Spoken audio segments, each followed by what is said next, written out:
I'm Shalina Tobin, aka poshnoshgal. I'm sure you'll recognize my guest today from his appearances on TV.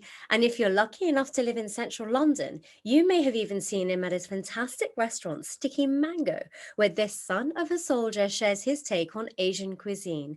Welcome, restaurateur and chef Peter Lloyd. How are you? Thank you very much. What a wonderful introduction. I'm really good, thank you. We're super excited about getting ready to reopen. Yeah, I bet. I can't imagine. There are lots of changes that you've been through, which we're going to talk through. Since the start of the pandemic, we've seen you on BBC, Sky News, speaking about your views on the effects of the closures that they've had on your business, the effects on the staff. Talk us through your personal emotions around it, your coping mechanisms, and what's really sort of seen you through the year. It's changed over the year, actually. I think the first lockdown actually felt a bit more like it was like a break, a time out. And so I wasn't worried because I didn't think it would last too long. It was a great opportunity to reset the batteries and spend a bit of time with my family. I just had a new son, and so it. Thank you. It was magical, and I got to spend a lot of time in the garden, building all the stuff for them, and it was great. The second time, because we're in London, this is like our third lockdown. So in the second lockdown for us, became a little bit more anxious, but we felt it was a bit more short term, and we were hoping and relying on the fact that we would be able to reopen in time for a bit of a Christmas rush, just to try and keep the bank balance, in the green.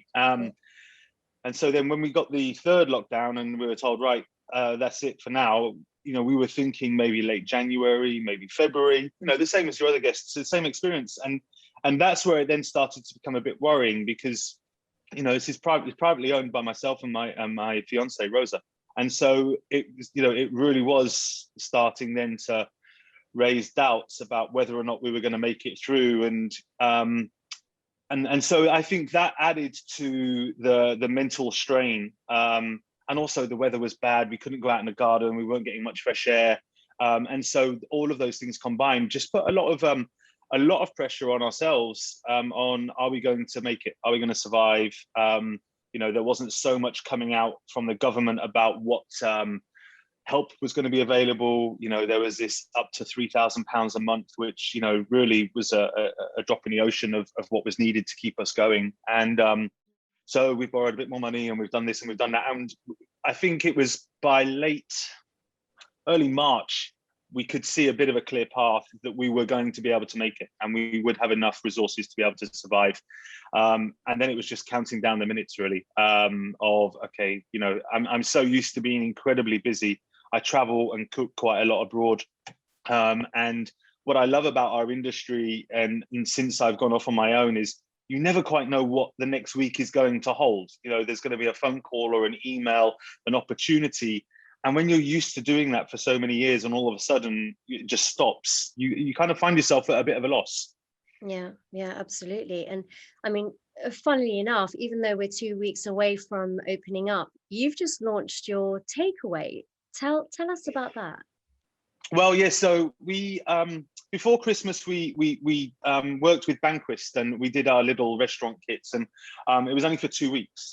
Hugely popular, worked very well. And we thought about whether we were going to do it on our own, and we started looking into all the costs. And when you started to add it all up for marketing, packaging, and everything else, we just opted against it. That third time that we were told to close, we were like, okay, we're going to have to do local takeaway. We're going to have to do this. And the numbers just didn't add up. Yeah. Once you start taking 30% commission for the platform partner that you're using, and food cost, and then there was nothing left almost for wage costs. So we did it for 2 weeks, and I think we lost net about £2,000 in trying to do it. So quite quickly that became evident that actually we're probably better off just shutting up the shop and knowing exactly how much each month is costing us net. Because as soon as you start to take staff off furlough and I'm very proud to say we've kept every single one of our staff on furlough, and we've remained in contact with them throughout the furlough process. Fabulous. Which is fantastic now, because I see a lot of people are really struggling now with recruitment, and Absolutely. I know that we're going to be able to reopen in 2 weeks, and I've retained every single one of my staff, and they're all coming back. And so it just felt better then to just shut the doors and know that, okay, it's costing us this net per month. We've got the resources for it, and we'll just have to rebuild when we get to reopen. Yeah, and with, in terms of the takeaways, when do they have they already started, or are you going to launch them? Yes. No, so we this is our second week now. We just finished sending out our deliveries for delivery this weekend, this Friday, and hugely popular. And I think the difference now was that we could see the finish line in sight, so we knew exactly where when we were going to be able to reopen. And we could see a path where we can afford to do it, and also tell the world that we're still here, we've made it through, and we're launching these now. We're looking at it more of a, it's over the next 6 months that we're going to be doing these, and we'll be changing the menus along the way. So we're going to be launching a vegan option. We're also going to be looking at doing a summer barbecue box where we're going to have lots of Asian satays and marinated chickens and whatnot. So you've got your ready-made home kits to just throw on the barbecue with salads and stuff. So it's not just whereas before it was a bit of a crisis of like, quick, what can we do to get some money in?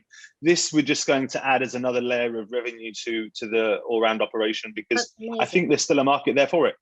Yeah, that's fantastic. So is it going to be the same kitchen that's running the restaurant is going to do the boxes, or have you got a completely separate setup for it? Yeah, no, it'll be the same kitchen. So the good thing is we prepare them Tuesday, Wednesday, so that we've got plenty of time to fit it in with the routine of the week. And when we reopen, we won't be opening for lunches just yet. I need to see what's happening with the local area, because we rely a lot on local business as well, particularly for lunches. So we'll just we're going to only open for dinners, and we'll be open for brunch. We're launching a brand new brunch on the Saturday and a Sunday for that lunch period. And so we've got plenty of time during the week to be able to keep adding this as another revenue stream. Okay, that's amazing. It sounds like you're just easing yourself into it, and you're just taking it nice and slow. Yeah, I'm absolutely stoked, to be honest. I'm so excited. There's so many things that are happening now. It just feels like a new lease of life. And we just got to wait to get that confirmation that we're definitely opening, and what the restrictions will be. But the bookings have been going through the roof. And I think that while during lockdown I was doing the interviews with Sky and with ITV and all the other radio shows and stuff like that, it was helping, because it was building up PR, and people were getting to know about us. I think when people hear the name Sticky Mango, it encourages curiosity already. You're like, what, Sticky Mango? And it sounds like it's a good restaurant. I need to check this place out. So so I think it's helped, because we opened the bookings a couple of weeks ago, and we're looking very strong for the reopening. Fabulous. Well, let's talk about you and your history, Peter. So you've grown up in Germany. Your father was a soldier, and you even worked alongside army chefs on camp. I guess, is this where you found your love for cooking, and I guess what were your food memories from that time? Well, it was a love for cooking that I never knew existed. Growing up in the forces environment, you're very well protected. You're within a very enclosed community, and I didn't really take school too seriously. I was always a bit of the joker and the comedian in the room, and it was just a natural course for kids of army soldiers to join a YTS scheme, and you kind of just pick whatever trade you wanted to go in. And one of my best friends had been doing it for a year. He was a chef, and he said it was a good laugh. And so that was my entry. And I loved the creativity of it. I loved the thrill of it, the adrenaline rush. And I was very lucky, because I had an officer that was working within the kitchens that took me under his wing, and there was like a North Rhine-Westphalia region of a competition, which he told me I had to enter, and that he would help me through it. And I won the regional heats for the competition, and I'd only been cooking for about 6-7 months. Wow! And it just gave me this another layer of like the thrill and the excitement of it. And then we went on into the finals, and I didn't win, but it just gave me that experience and buzz around cooking like I'd never really sort of experienced as a child growing up. I had a very humble upbringing. It's not the first time I've said, it was very much egg and chips or spaghetti hoops on toast, and so it just showed me a world that, I thought, actually, I really like this. It's fascinating. It's interesting. And I was never always the most academic at school, but this I could really get my head into and appreciate, enjoy, and could see a path to a career. And within the army sort of operation, I mean, you would have seen some pretty militant operations, problem solving, survival instinct. Of course, nothing could have prepared us for COVID, but were there any skills that you learnt in the army that you could apply to our current situation? Well, I think discipline is the most obvious one, because obviously the army, it's all about rank. And actually, when you come into a civilian kitchen and restaurant, there is a ranking structure anyway. So it's almost quite military in its structure in any normal kitchen, with the different ranks of commie and chef de partie and getting promotion and working your way up. But you certainly, there was no messing about in those kitchens. It was quite a strict operation. There was a very clear line of order. Mind you, saying that, actually, there was probably, outside of that, there was an awful lot of banter as well. So, it was a mixture of both. And I think probably that discipline and respect for certainly the most senior officers and stuff like that, I kind of grown up with anyway, because it wasn't my first introduction to associating with soldiers of different ranks and officers and such like that. So they automatically, they were given that right to respect. They didn't even have to earn it. It was there. Right. And so you came back to the UK, where you started an apprenticeship with the hotel. Was it the Hotel Russell? Hotel Russell, yeah. Yeah. So, I mean, how different was that for you coming back to London, doing your apprenticeship? You're probably on your own at this point, were you? Yeah, so, well, my father had, I'd been working with the army for a year as a civilian, and my father had 2 years left to serve. And so he got posted back to the UK, and he was posted back to Woolwich. And so the army's very good at preparing you for civilian life, especially for the kids, and careers advice and stuff like that. And Forte Hotels were launching this new apprenticeship chef scheme, and I'd secured a place for it. And but I was placed at the Hotel Russell. But it was quite fascinating, because I'd never even been to London before, and I remember coming out of the tube station with a suitcase at Piccadilly Circus, and my staff accommodation was at the Regent Palace Hotel. The accommodation is literally behind the bright lights of Piccadilly Circus. Okay. And so that was my first kind of introduction to London. So it was quite a whirlwind. A bit of a shock. Yes, absolutely. Well, talk to us about that life. Like, how did you feel? And did you settle in very quickly on your own, because you had been with your family the whole up to this point? Yeah.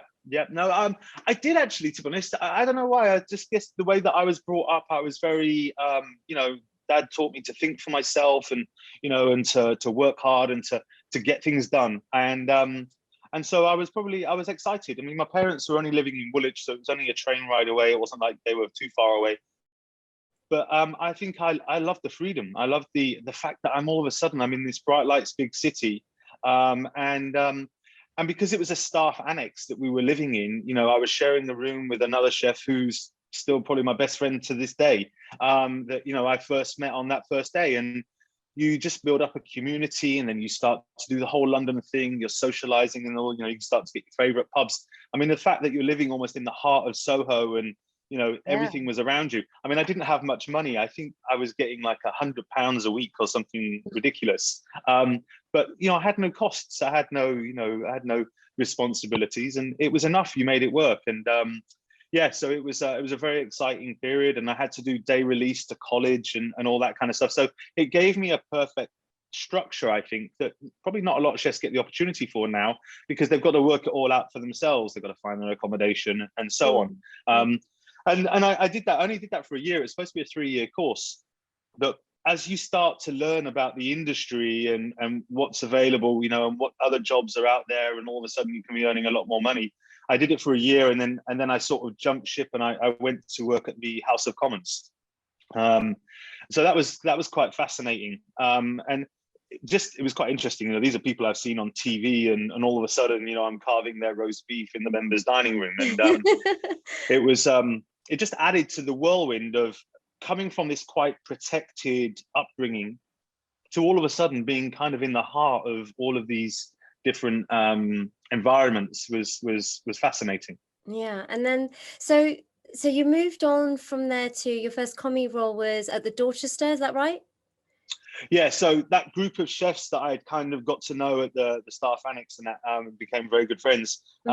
They both went to work at the Dorchester, and they were looking for, it was a second commie position. I mean, I don't even know if they exist anymore. And I think that was quite a big turning point for me, because going on a tour of the Dorchester and having an interview and just seeing this luxury of life, this, you know, and actually incredible working environment. I mean, you know, there's escalators going up the kitchen. There was 107 chefs employed at the time. You know, there was all these different departments and this hustle and bustle, and there was literally somebody famous staying in a hotel every day. Yeah. That was just, that was a huge turning point for me, I think, where I started to understand the difference of like industrial catering, fine dining, restaurant. You know, there's all sorts of different elements to it that I probably wasn't really aware of at the time. And so very, very good memories of my time at the Dorchester. I mean, an incredible institution, I think, for any young chef to start out in their career, to understand in quite a protected environment, being in a hotel that's got good fine dining restaurants and very good banqueting. You can really, it's almost like doing, my daughter's, when she started uni to do art, she did a foundation year. So you get to do a little bit of everything before you want to choose what you want to do. And I think the hotel kind of sets you up very well for that. It's almost like the foundation year, because you pick what you're comfortable doing. You know, you might like to be a hotel chef that's just taking care of banqueting or room service. You might like the thrill and the adrenaline of being in the fine dining restaurant. And so, so that really kind of then stirred me towards the sort of food I wanted to cook. And was that sort of, did you feel at that point that you really wanted to sort of stay in the hotel, in hotel kitchens, or were you still open to kind of, you know, trying out different things at this point? Because I know that was such a different experience for you. Yeah, I mean, I really started to become quite engrossed in the whole chef lifestyle. It's particularly in London. You know, I wanted to meet the famous chefs. I wanted to eat in their restaurants, and you know, what little money I had, I would go and try, and I would eat out. And there seemed to be this quite competitive streak between the Savoy and the Dorchester, you know, from working at these hotels. And so after a year and a half of the Dorchester, I went to the Savoy. But at that point of leaving the Dorchester, I kind of decided I really wanted to get what I felt was quite a different industry, was to get into the restaurant industry. Right. So rather than being in these huge institutional hotels, really focusing more about these, you know, beautiful plates of food, rather than just sort of knocking out club sandwiches and, you know, and the day-to-day stuff of the hotel. Yeah. And so my time at the Savoy was quite short-lived. It was a very aggressive kitchen. This is a very early 90s. And I think because of the way I was brought up, you know, you know, to take no nonsense from anybody. You earned my respect. And the Dorchester had a very different way of working. Willie Elsner, incredibly calm executive chef, and that flowed through the senior brigade as well. So, you know, it was to go from the Dorchester to the Savoy was quite a culture change, where it was much more aggressive, a lot ruder. And so that didn't work out for me. And it was at that point then when I moved to the RSJ restaurant, which is now the Sticky Mango. And that was where I first started to understand what a independently owned restaurant was all about. And, you know, we were cooking good food. We had 2 rosettes.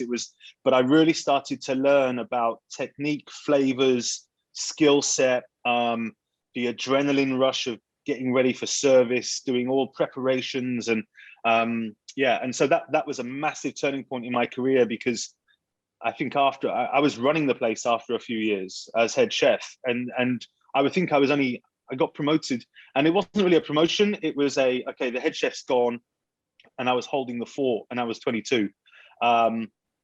And for me, this was a golden opportunity to really come into your own. Yeah, I didn't want to let go of that. I suppose it's like an interim football manager. You know, you've got 7 games before they're going to bring a new manager in. Well, it's your time to show what you can do. And I think that I already had a fantastic relationship with the owner, and the food I was producing was really good food. And I was working night and day to prove myself. And it was at that point then that I started doing stages for what I call the big boys. And you know, you'd be amazed at what you can pick up in learning from a couple of days or a week stage at a fine dining restaurant. And I think that's how I kind of then really brought together the sort of food that I wanted to cook in the restaurant. And we maintained 2 rosettes for the rest of my time there. So, I mean, like you mentioned, you were given a lot of creative freedom to really sort of come into your own, and you also mentioned the 2 AA rosettes. At what point did you realize that you wanted to do stages? Because you were already doing really, really well. So did you just leave and then do the stages? How did it work? No, it's always been a real bugbear in my career when I look back over it now. I mean, I don't regret anything that I've done because, you know, I've had a fantastic career and I've, you know, and it's not over. But I really wanted to work in a fine dining restaurant.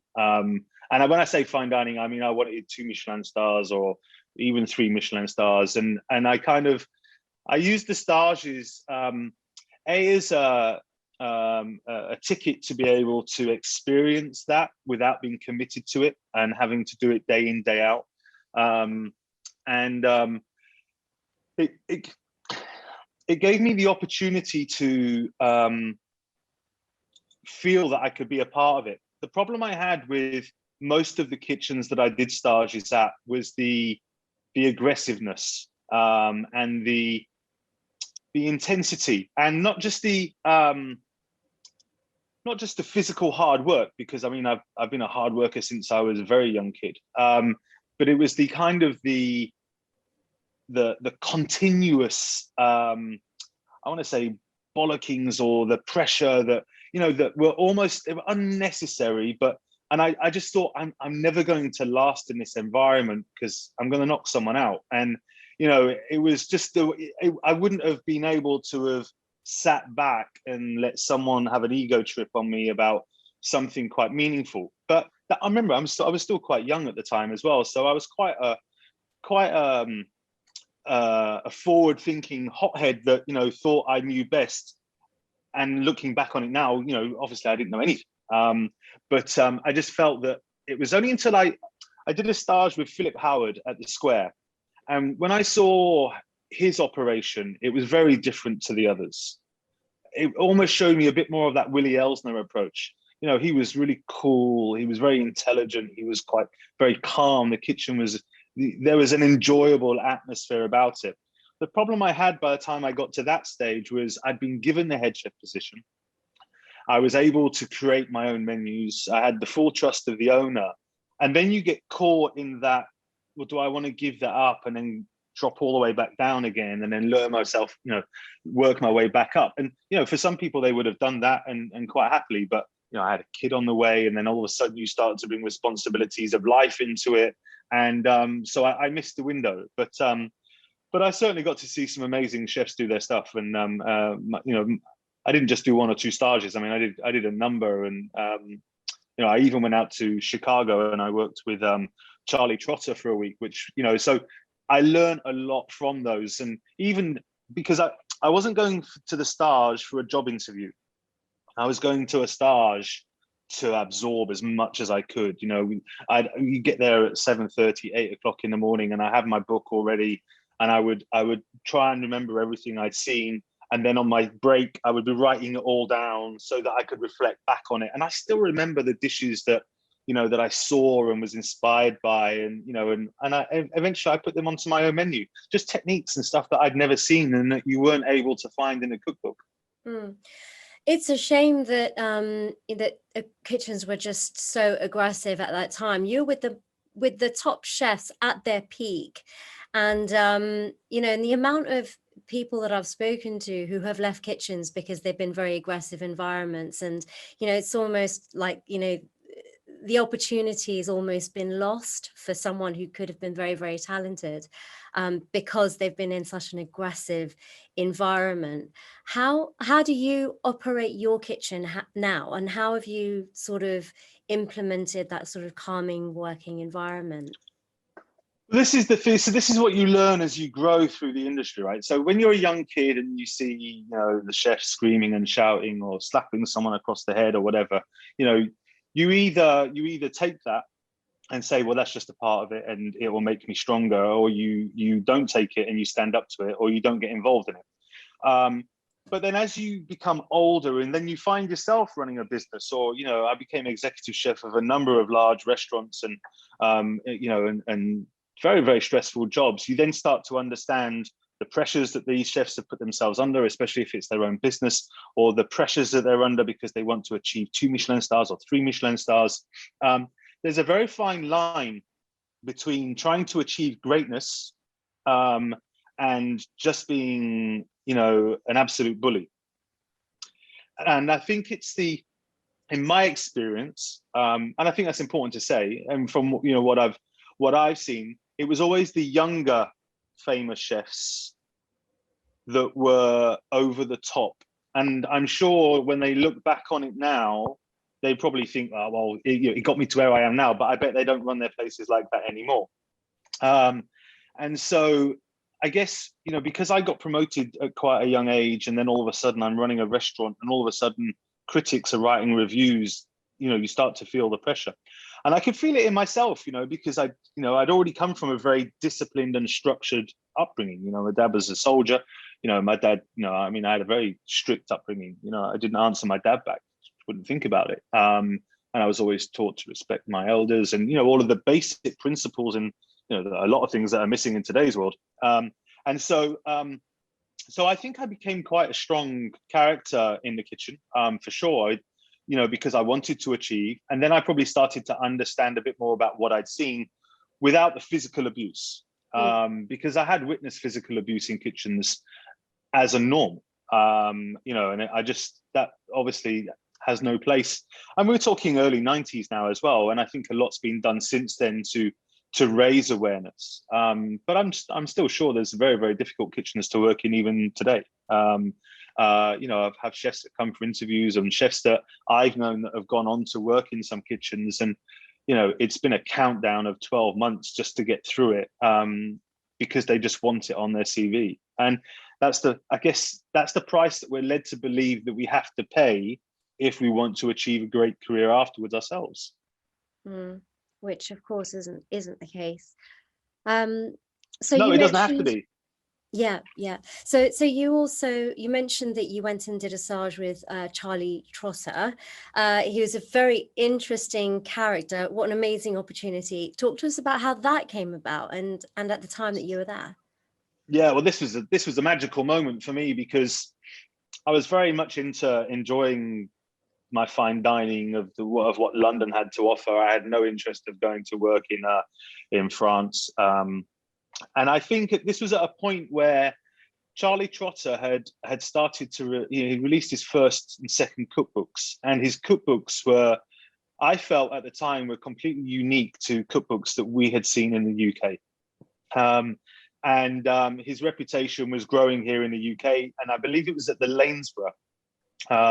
He was doing a guest chef promotion. He was there for a few days, and I was like, oh my God, I have to go and eat. So I managed to get a table. And I went and I ate with the owner of the restaurant that I worked at the time. And he came out and he spoke to everybody at the tables. And I'd kind of done my stages so I knew how to ask for a stage and stuff like that. And I asked him, I said, I'd love to come and do a stage at your restaurant. He was so cool and so nice. He was like, hey, I'd love to have you, man. Like, come and here's my number. Okay, reach out to Sari, I think his assistant was. She'll get in touch with you. Let us know when you want to come, and we'll help organize it all. And they did. They helped. They organized my accommodation. I booked my tickets and I went to Chicago, not really knowing what Chicago was like, but and was just quite fascinated by his cuisine. But then when I got there, it was a completely different way of running a kitchen.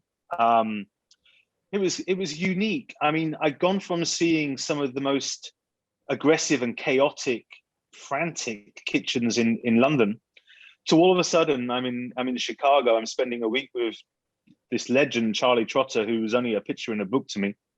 And everybody called everybody sir. They weren't open for lunch. I remember that you started at 2 o'clock, but you didn't finish until about 2 or 3, 4 o'clock in the morning. So after service had finished, they only had one kitchen porter who just did the dishes. And at the end of service, every night that kitchen was absolutely deep cleaned. Every copper pan was repolished, and it was the chefs that were doing it until the early hours. Wow. Which I just found quite bizarre. But just silly things like your oven cloth. There was no throwing your oven cloth over your shoulder. It had to be folded into a little square. It was put on the corner of the top of the fridge. Nobody raised their voice. Nobody, because they had customers coming into the kitchen, celebrities that were being shown around. Charlie had become quite a superstar in America at that point, I think, and so it had to be shown in a light of complete organization. It was quite incredible, and I learned an awful lot from that experience. It was a real buzz. How long were you there for? I did a week. I did a whole week there, and Joe. The funny thing was, halfway through the week, he was doing the final photo shoot for his dessert cookery book, and I wasn't treated as a bit of a stranger in the kitchen. I was young chef Peter, who's come all the way over from London to spend a week with us. Let's show him a good time. Let's show him how we do things here, and and Charlie himself was very much like checking in with me, like every morning or whatever. How was your day yesterday? Did you enjoy service? I've got a treat for you tomorrow. We're doing the last shoot of my dessert cookery book, and you are going to do the shoot with me, with the photographer. So it was just, it's incredible. And I was used to taking a photograph of a dish on a plate. Well, there they had these large perspex sheets that were black or white, that had been pressed with a bowl in them, because his photography was like this beautiful white page with this food just in the middle. There was no plates or anything. And I never understood how they did it. And so this was all, amazing for me at the time, and still quite a young kid as well. So to come back having done a week at Charlie Trotter's, I was feeling, quite full of myself at the time. And was this the time when because I think he got the 30th best restaurant in the world, wasn't it? Was it at that time, or when did cool, I'm not sure. I still have they even wrote me a reference at the end of it. I have that. I can't remember the exact date, but it must have been between 94, must have been 95, 96, I think, around that time. And it was Charlie Trotter's restaurant. I think they had 1 or 2 Michelin stars at the time. Yeah, they had 2 Michelin stars. But it was what I found really fascinating was he was doing unbelievably well, and then he decided to close down to pursue a master's degree. Yeah, I mean, he looked like a scientist. Anyway, he had those, like, those round spectacles that just made him. He came across as a very intelligent man, and I think, that this was in the time when we were just discovering about making herb oils and having little green dots all over the plate, and he was definitely ahead of his time, certainly in my eyes, from what I'd seen before. I think London gastronomy was very dominated by sort of Marco Pierre White at the time, because he had an awful lot of restaurants around, and everyone was really into what he was doing. This was completely unique skill sets. And what I find with that older group of chefs, absolute legends, was they were all doing quite similar stuff, and most of it stemmed from the Roux brothers, and Raymond Blanc and Pierre Kaufman, and then down into Marco, and then Gordon, and they were doing all the same kind of stuff. which was fabulous. But then to go to America and see what Charlie Trotter was doing it was completely unique and a breath of fresh air. Yeah, amazing. So when you came back to London, you did various stints at restaurants, hotels, and even worked as a private chef on a yacht. Yacht life for a chef is pretty cool. Talk to us about what you did. Yeah, well, you see, then you get trapped into, say trapped. I mean, trapped is probably not the nicest of words, but I got trapped into then being a father of two, then going through a divorce and trying to coordinate all of this with still keeping my career on track. And I decided an opportunity came up to be the private head chef for Sir Anthony and Lady Bamford, and I was going to be based on their private yacht, and it would be between the Mediterranean and the Caribbean. I mean, this was an absolute world that I didn't even know existed. It was just incredible. The most unique job I've ever had, because I was probably working on one of the best yachts in the industry, and for one of the richest families in the country. But I got to visit places that we might be based in the south of France, but you were always in the right place at the right time. So you were in Monaco for the Grand Prix, you were in Cannes for the film festival, you were in Venice for the film festival. There's like this summer circuit of going between Amalfi, Sorrento, Positano, Capri, and then they're all doing the same Sardinia. I mean, Sardinia, the island of Sardinia, becomes the richest people in the world's playground for 1 month of the year. There's a nightclub on the island that's called Billionaires, and it's open for 1 month. I mean, it's quite fabulous, and you get to meet some incredible people and cook amazing food, because there's no budgets. Everything's about cooking to impress and to impress guests that might be staying on the boat. And then also the balance of cooking, just you're with these people during their downtime, and so they want to be able to relax and enjoy the experience, but they also want to eat exceptionally good food. And so I was the only person that was on the boat that got off the boat almost every day, because I would go to the market in the morning and pick up fresh ingredients, and it was fantastic. I mean, incredible memories there. Yeah.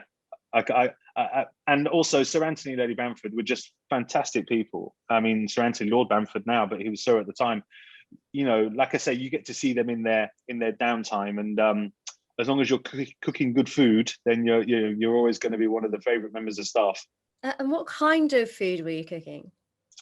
So it varied. So the worst possible scenario would be that you would get up at 6 o'clock in the morning, you would prepare the breakfast. So you would have the buffet kind of stuff. It's like a hotel operation, but more condensed. I was making fresh Berkshire mueslis, and we were baking all the pastries in the morning, and then you would also have your little a la carte where someone might want some bacon or eggs and stuff like that. Then you would have lunch. Lunch was normally al fresco style, large bowls of salads and a tart, or a piece of whole fish. Then you'd have afternoon tea.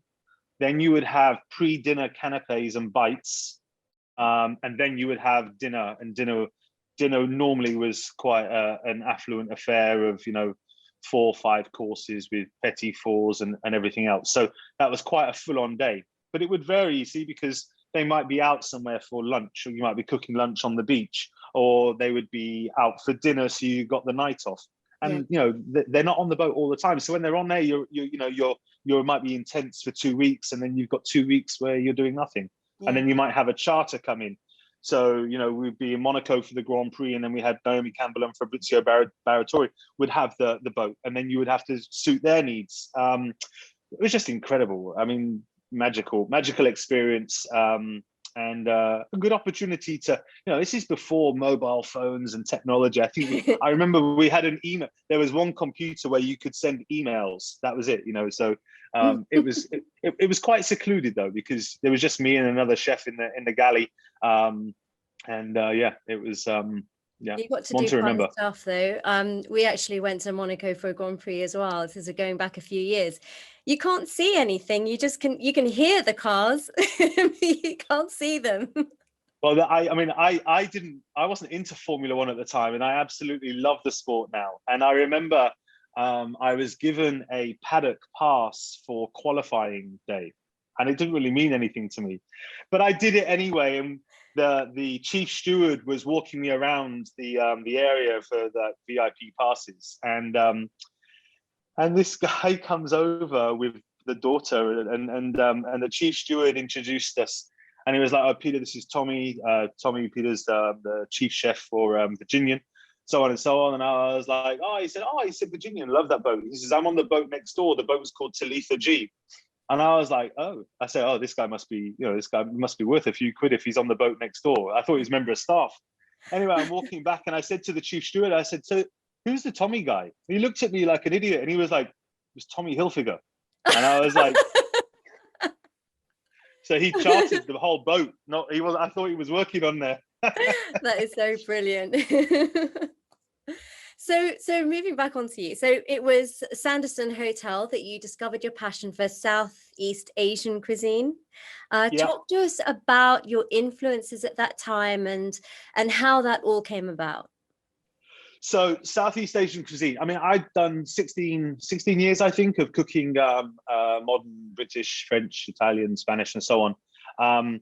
And initially, I'd been offered the job as executive chef of the Sanderson, a hotel that I'd frequented many times, amazing, Ian Schrager, beautiful long bar. And I was like, "Oh, I love this. This is like a good step up for me as exec chef." And they had a Malaysian restaurant called Suka at the time, which was supposed to be like this progressive Malaysian cuisine.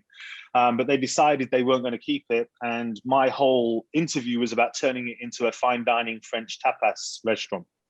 And so I did the cook-offs and got the job and so on. But then there was some battles going on between the restaurant management company, the hotel group. Anyway, long story short, the deal was then closed and I inherited a modern Malaysian restaurant because I'd already started as the exec chef.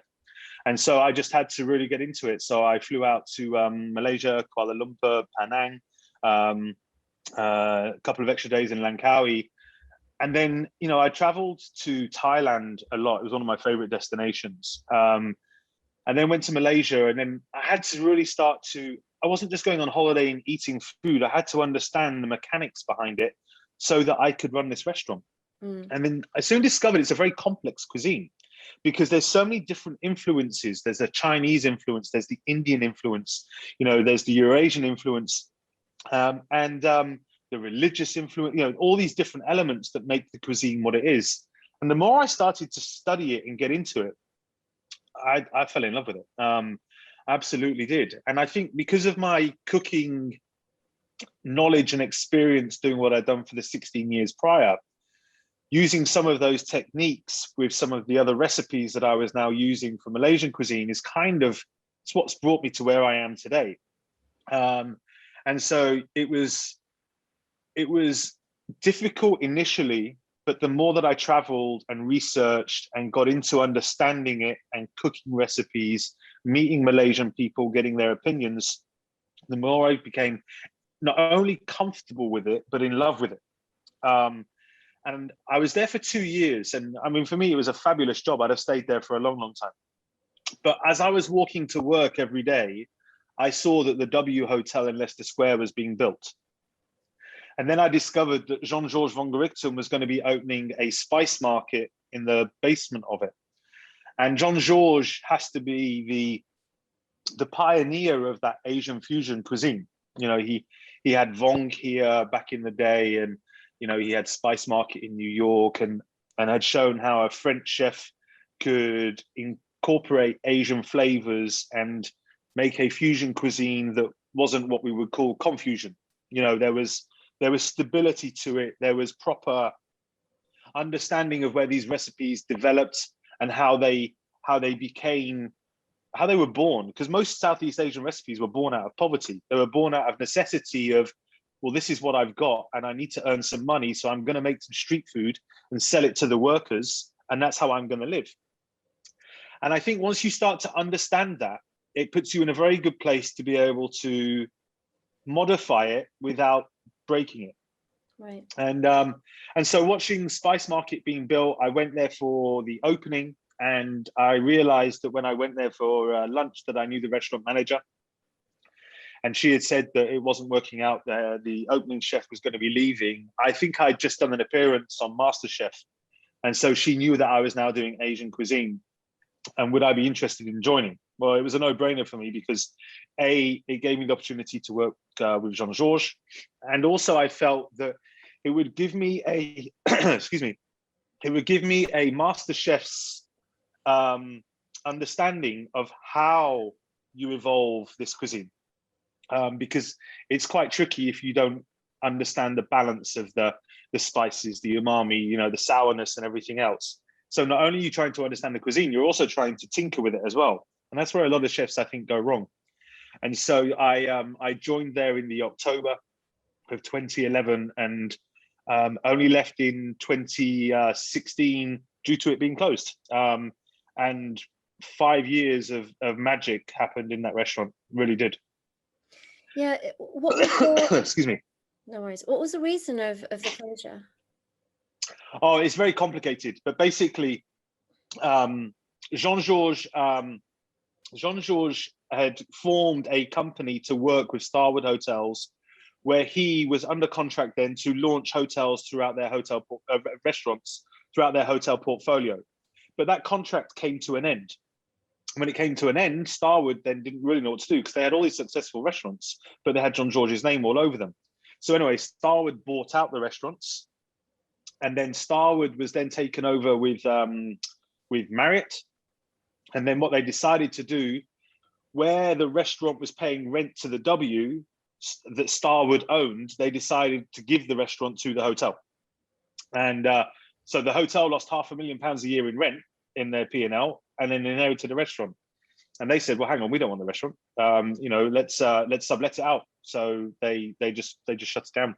Straightforward business decision to shut it down and to get another restaurant operator to come and take the space. Yeah. Well, it worked out for you because I was gutted. I was gutted at the time, but looking back, I wouldn't be where I am now. Yeah, absolutely. And, you know, often when things like that happen, you know, you obviously, you are gutted. You don't see anything that's lying ahead, but you were just actually the whole time sowing the seeds of your restaurant. You know, you kind of built yourself up into this cuisine that you absolutely love and you're really, really good at. So the owner of RSJ Restaurants had offered up a spot for your own place. Talk to us about that. Well, so exactly what you said. And there was a few regular people that come to Spice Market that were interested in opening a restaurant with me. And we explored some different venues. I'd stayed good friends with the owner of RSJ because he, obviously I'd known him for a long time. And he was getting on a bit, and you know, he said that he was looking for a time to retire, and maybe there was an opportunity for me to take over the business, and that we should do it in a, you know, let's start with a pop-up. So I took over, because this restaurant spread over 3 floors. So I started a pop-up in the basement, and I used the street level entrance as my restaurant entrance, and we kept RSJ doing French cuisine upstairs. And we were running both of these from the same kitchen. So it was quite tricky.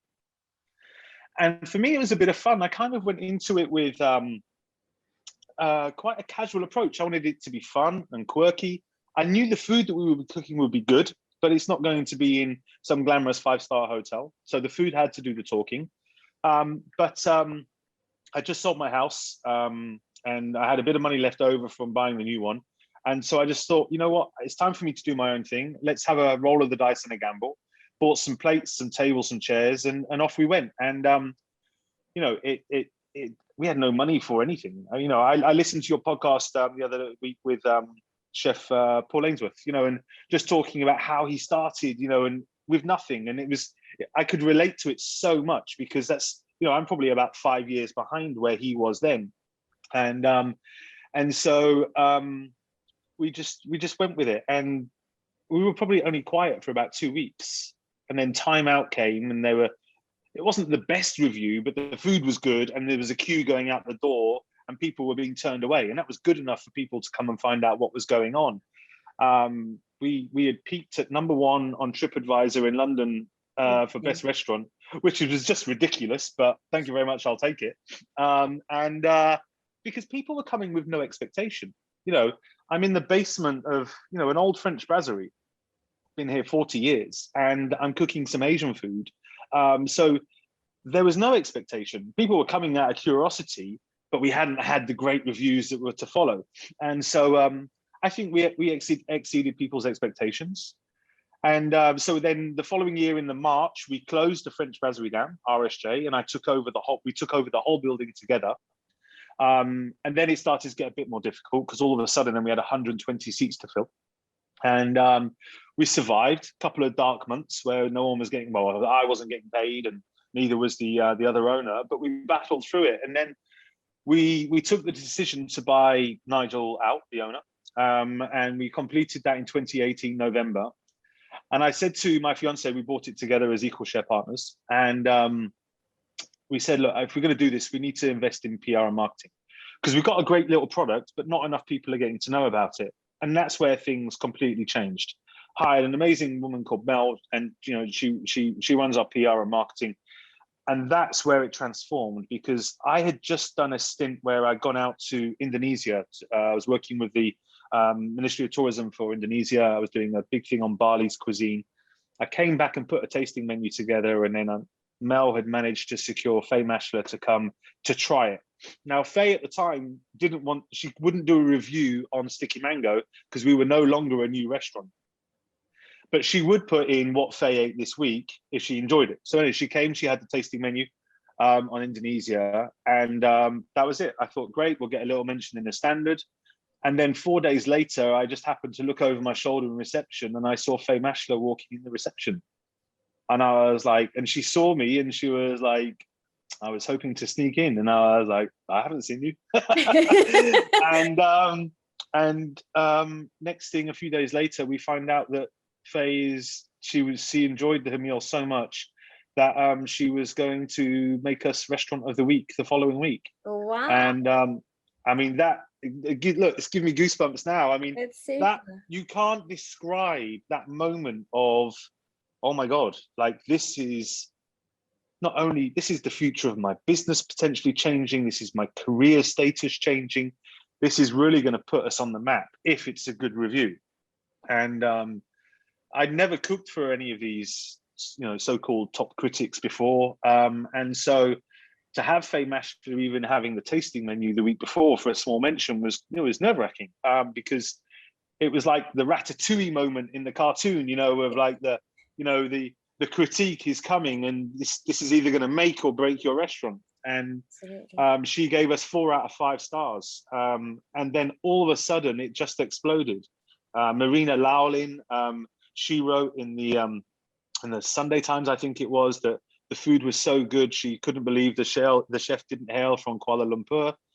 The week later, Giles Corran was in, and he was having lunch with Tom Parker Bowles, and I was like, oh my God, like, excellent, this is magic. And yeah, so it just secured the future of the business.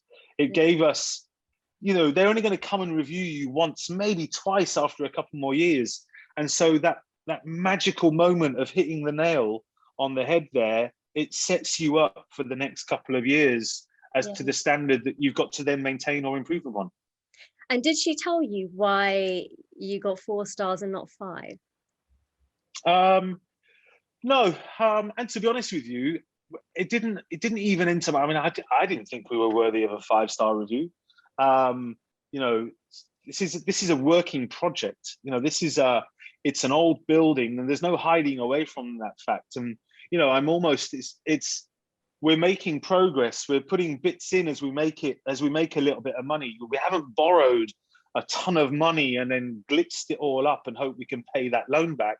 We make a bit of money and then we'll improve the tables. We make a bit more money. We might get some, we might redo the wiring or the walls or whatever. And I think that the people that have continuously returned to the restaurant have been on that journey with me. And when they come and they see, we put the blossom tree in last year. It's gorgeous. And they're happy. They're like, oh, amazing. You're really beating the odds here. Effectively, I opened a restaurant with £20,000 in London. You can't even buy the latest Rationale oven for that, and yet we've turned that into, a over £1 million business, in the space of 3 years. Mm. and just through hard work and growing and just trying to better ourselves each week. Yeah. So your training is a French, British, modern European. How do you interpret the food culture in Asia to suit a British palate? Well, so this is where you have to be quite careful, because especially over the last few years, Thai cuisine has really started to excel. There's some amazing Thai restaurants, Som Sa, Farang, the Begging Bowl, some of my favorites, and they're progressive, but they're still quite traditional, and people love them for that. I take a slightly different approach in trying to be not so traditional, because I think it gives me a bigger share of the market audience as to what they like. The food's not too spicy, or it's not too sour. It's a medium, and I don't mean that we dumb down the heat in certain dishes. We kind of Europeanize it a little bit, So whereas like if you was to have a traditional beef rendang, it's quite a dry cooked beef curry. Whereas we don't all like dry curries. We like it with a bit of sauce. We don't quite cook it as long, so it's slightly different. But then what we'll do is that we'll add stuff to it. We like our fried rice. We do a truffle fried rice. Now we know that leeks, truffles, and eggs all work well together. So we put those in a fried rice using traditional technique on how to fry rice, making sure we've got our wok hay and everything else. And we put truffles through it and leeks, and we use a duck egg, and then we garnish it with a ginger and garlic fresh crumb. So it's showing a progressive idea on what egg fried rice is, because it doesn't have to just be, fried rice with sweet soy sauce and sambal. And so I think that's how we lend ourselves more to the European market, because the actual recipes that we use, if we're doing the barbecue chicken, so we do a Malaysian barbecue chicken, and that marinade is exactly the same as you would have in Malaysia. But then we're doing a whole chicken that's boneless, so it's grilled flat on the char grill, but then we're garnishing it with nice pickled baby red onions, chili, bean sprouts, and so on. So I think people you can see, and because of the amount of reviews and comments that we've had from customers, and what I think made me fall in love with this food is when you eat it, it just makes you smile, because those flavors they're everything. They're sweet, they're spicy, they're sour, and they just come together. My fiance is Italian, and I absolutely love Italian food. We go to the Amalfi Coast quite often, and we eat amazing pizzas and pastas, and I enjoy them. The same with French food, a beautiful beef bourguignon, but they don't excite my palate like Southeast Asian food does. Right. There's an explosion of flavors with Southeast Asian food, whereas I find with French and everything else, they're just rich and glorious, but there's no fireworks. You just explained that perfectly. That is probably exactly how I would feel as well about it. It's just that exoticness. It's like a portal into another world, a world of your holidays, or the smell of the lemongrass and the curries and stuff like that. You would traditionally, there's a lot more restaurants like us now, but you would normally be in a far away place eating that food. And so for me, it's just, it's a portal into that fantasy destination of where we want to have our 2 weeks holiday. Yeah. And when you go on holiday now to Asia, how do you go and spend time in kitchens, spend time with the chefs? How do you pick up little tips here and there? Well, my network now is growing more and more. I've for the last 4 years pre-COVID, I was a guest speaker and doing demonstrations for the World Street Food Congress. So twice in Singapore and then twice in Manila. And so I have an amazing friend, street food guru and very famous guy in Singapore called KFCito. And I could spend so much time with this guy. His knowledge of the history of Southeast Asian food, its influences, the stories, is magical for me, and I'm always making a mental note of the bits that he tells me. And you know, he's taken me on a few tours around the hawker stalls of Singapore, and you know, that's where I got to meet the late Bourdain, Anthony Bourdain, because he was also a guest speaker. And so we spent like 3 days doing a tour of Singapore street food culture, and understanding it. And every trip that I take to Southeast Asia now it's no longer just a holiday. It's a it's research, and you just pick up so much more. Because what I also, you see, I try and bring in a sixth sense to the dining experience, not with all of our dishes, and we don't make it, you know, we're not Restaurant Story, but I think dialogue is one of the most important parts of a meal, because it will transform what you're eating. So we try and tell some stories about why this dish has been created and what the influences were. And when you do that and you explain what the components are, like you would get in any very good fine dining restaurant, it transforms what you're eating, because then you're not looking at it slightly puzzled. And I think our pandan macaron with soy sauce ice cream is testament to that. Because when we tell the story about how this evolved from kaya toast, and you know, the kaya toast was, have you had kaya toast before? No. So kaya toast is basically, it's a toasted sandwich with kaya jam in it and a slice of butter. And it's normally served with like a 4-minute poached, very runny egg with soy sauce. And it was basically created by the Chinese that used to work on the British trade ships a long time ago. And they would see the Brits having their traditional jam on toast. And then with, you know, they would cut it into soldier, and they would have toast with soldiers and dipping it in their egg. And so they made that. Now I've turned that into a dessert. And so they made their own jam using pandan, coconut milk, and eggs. So we use that as the filling for a macaron. The macaron becomes a sandwich. And then instead of that poached egg with soy sauce, we make soy sauce ice cream, because we already know the flavor combination works. Right. And so then all we're doing is adjusting the makeup of it and turning it into something sweet and memorable. Wow, that sounds amazing. That is exactly And that's what how I'm the gonna have crazy when I mind, get in. and that's how the crazy mind works, you see. Some people look at me and go, how the hell did you come up with that? Yeah. And you know, like sometimes I know your husband might say to you, you know, how did you work that out? What was your thinking process? And when you actually go through it and you get to the end result, it's quite interesting. And so, you know, that's how some of these dishes have evolved. Yeah. And more now as I travel, more and more the menu becomes a direct reflection of that experience. Right. And are there still traditional ingredients that you find really hard to come by here in the UK? Well, the more I learn with my travels, the more I realize we can't get hold of stuff. And it's got an awful lot better. And even probably since my time back in the days of Spice Market,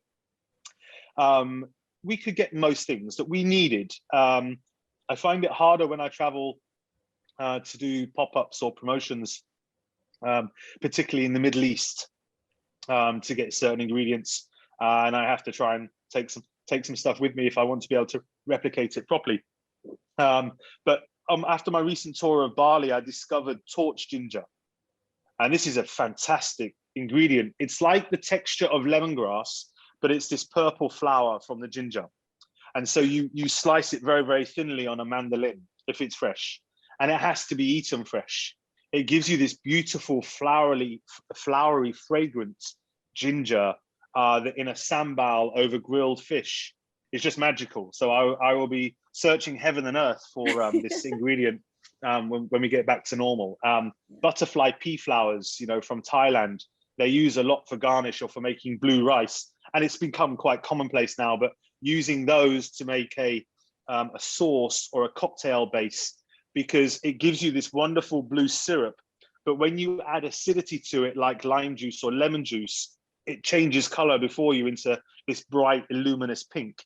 And so, you know, when you start discovering stuff like that, you want to be able to bring them over. The very young ginger, I can't remember its proper name in Indonesia, has a very, very different taste to normal ginger. And, you know, we can't get that just yet in regular supply. And unfortunately, I think with COVID restrictions and stuff like that, it's going to take a bit more time now before it's going to become more readily available. Yeah, absolutely. But I mean, it all sounds really, really interesting. I can't wait to visit the restaurant. Uh, Peter, you're no stranger to working on TV. You've been on Saturday Kitchen with James Martin. We've seen you on BBC Celebrity MasterChef and Bake Off. Any plans to do more of that kind of work? Yeah, I love it. And I think there's some interesting things that I can't discuss right now that are definitely in the pipeline. Certainly, we're working on something with the Ministry of Tourism for Indonesia. Wow. So I think there's something that looked like it was going to happen last year, and then obviously everything's been cancelled.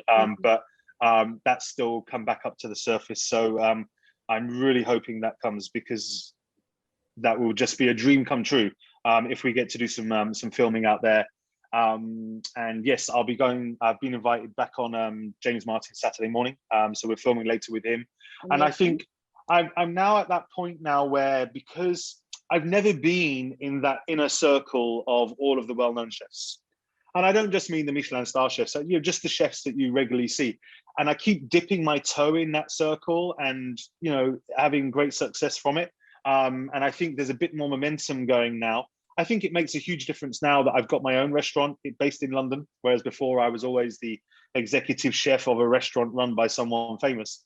And so, yeah, I think as the restaurant has grown in its reputation, and the more work I have done, it's been successful. There seems to be more that's coming my way, and I get a real kick out of it. I know it's not everyone's cup of tea, and I think because I've done so many different things outside of just the jobs. I do a lot of these weddings in India as a guest chef. I've got a good network over there. I mean, the most incredible weddings you've ever seen that get created, and conferences and talks and stuff like that. You lose the butterfly effect, the nervousness of it. It just becomes quite natural. And I think that takes a bit of experience to get. It's so hopefully more of the above. Yeah, Because well, ultimately now everything that I do now is about trying to improve my restaurant, or to have another restaurant. And so that exposure has such a priceless momentum to business, and for reservations. And the more reservations I can get, the more revenue we can take, the more we can invest in turning this into that 5-star luxury hotel restaurant idea that I always thought I might have one day. Yeah, well, good luck, and I hope you absolutely will. And you actually, didn't you have Victoria and David Beckham come to your restaurant in the beginning? Try and get them back in. Yeah, well, David Beckham's dad used to be my kitchen mechanic, because he was a gas engineer, and so he'd been servicing the stoves at RSJ for years. Even when David would he would be outside while his dad was working, kicking the ball about the street outside the front of the restaurant. As I got to know Ted much better, I got to meet David a number of times, and yes, they had their first date actually at this table I'm sat at now, a long time ago. And then he invited us as his guests to see Manchester United Liverpool, and my dad is born and bred Mancunian, and so I inherited the love of Manchester United. So a dream come true moment. But yes, that would be quite special to get them back here one day. His dad's actually been back a couple of times since it's been Sticky Mango, so never say never. Amazing. And what did you think about the demonstrations at the weekend? Well, it's difficult. Like, I could understand why, but then there's always some idiot that goes one step too far. And I think when you look at particularly the police officer that got cut, well, then it just destroys anything good that was meant to happen from that. I think Gary Neville's been absolutely incredible through the whole thing. His commentary of making us understand it has been brilliant. And so I support that something has to change, but as soon as someone takes that one step too far, they destroy any good that could have come out of it. Yeah. Well, it's really interesting stuff that's going on. My husband's been talking to me about it and filling me in, but it's really, really fascinating. You sound like my fiance when I'm talking to her about it. She's like, "Oh, okay." And who does he support? Arsenal. Okay, all right. Well, my brother-in-law is a season ticket holder at Arsenal, so I can respect that. Although I'm sure he's not the happiest Arsenal fan at the moment. No, but it's kind of, been in and out for years. We've had the box at the at Emirates, and there was a time where every single match we went to, they would lose, and so we just stopped going. And then they started playing really well, and then they started losing. So it's been really sort of up and down, and But they call it rebuilding. Yes, yeah, exactly. The same as Manchester United. We've been rebuilding for quite some years now, and I think Arsenal have been there with us. Yeah. Well, this Super League stuff is quite fascinating, so I'll be interested to see how it moves forward. Yeah, no, for sure. Yeah. It's never going to happen. Right. Well, yeah, exactly. I mean, the fans are making sure that doesn't happen. So, Peter, tell me something about yourself that I couldn't possibly know. Something you couldn't possibly know.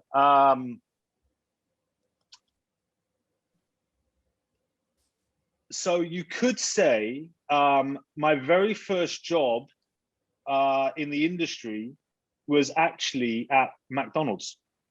Wow. So basically, when we left Germany and we were moved back to the UK, I'm not one for sitting about, and so I wanted to get a job and get some money coming in. And I remember walking down Woolwich High Street and seeing McDonald's, and I went in and asked if they were looking for any staff, and they were like, "What experience have you got?" And I'm like, "Oh, well, I've been a chef for a year in Germany, working for the armed forces and winning competitions." Winning competitions, and they were like, "Okay," and I got a job. I actually discovered that my biggest claim to fame is that McDonald's in Woolwich was the very first McDonald's in the UK. Wow! And yeah, I mean, you're a part it's of up it. there. It's up there. And so until my apprenticeship wasn't going to start until the September, and so until that started, I worked at McDonald's for 3 months. Wow, that is quite a good something that you wouldn't know. Yeah, so you're very good at flipping burgers and. Actually, you know something? I always believe no matter where you're working, there's something to learn. So even when I was working at the Dorchester, I wasn't earning very much. I think my salary was $9,500 a year, and I didn't have staff accommodation or anything with that either. And so on my days off or on my holiday, I would do some agency work, and even I would work in a hospital sometimes. I would work in a primary school, and I always think no matter where you are, there's something to learn. You get to meet more people, and I think the more people you have in your life, the better. But even McDonald's, the system, the structure, just everything about it, there's something to learn from that. And so, yes, it was frying chicken sandwiches and stuff like that, but just the clever process on how to replicate that same burger in how many hundreds of restaurants all over the country, and no matter where you go, it's exactly the same. I mean, that takes quite some skill set. Yeah, and actually what I find really fascinating is how they have this particular smell that goes into the foods to attract you and get you addicted to it. Like the bread, they put something particular in the bread. Is it like a sweetener or something?